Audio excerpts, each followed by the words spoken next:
You don't admire the villain. You just don't understand yourself yet, because something inside you reacts every time the villain walks in. The silence, the control, the power, and you feel it.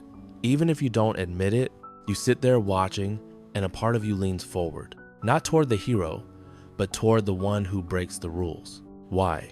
Because your life is built on hesitation. You overthink, you wait, you hold back, you follow rules you didn't choose. You stay quiet when you should speak. You stay comfortable when you should move. And then you see the villain. He doesn't wait. He doesn't ask. He takes. That's what pulls you in. It's not evil you're attracted to. It's certainty. The villain knows what he wants. And more importantly, he acts on it. While you sit there, stuck between fear and doubt, he moves forward without apology. And that exposes something inside you. Because deep down, you know, you're capable of more than this passive version of yourself. But you've trained yourself to be safe. You avoid discomfort. You avoid risk. You avoid failure. And slowly, without noticing, you've become someone who watches life instead of living it. That's why the villain feels powerful to you. He represents the version of you that doesn't hesitate. But here's the truth you don't want to hear. If you keep admiring from a distance, you will stay weak. Not physically, mentally. Because watching power is not the same as building it. You don't need to become ruthless. You don't need to destroy others to grow.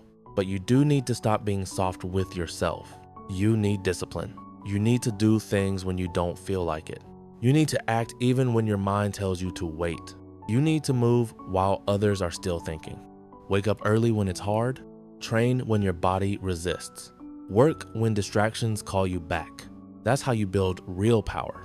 Not by copying villains, but by killing the weak habits inside you. Every time you choose comfort, you lose. Every time you delay, you shrink. Every time you avoid action, you become forgettable. And that's the real danger. Not failure, but becoming someone who never even tries. You don't need to be liked. You need to be respected by yourself.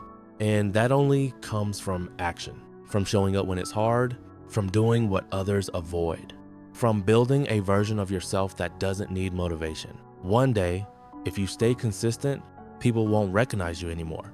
Not because you became a villain, but because you finally became someone who acts. So stop watching, stop admiring, and start moving. Right now,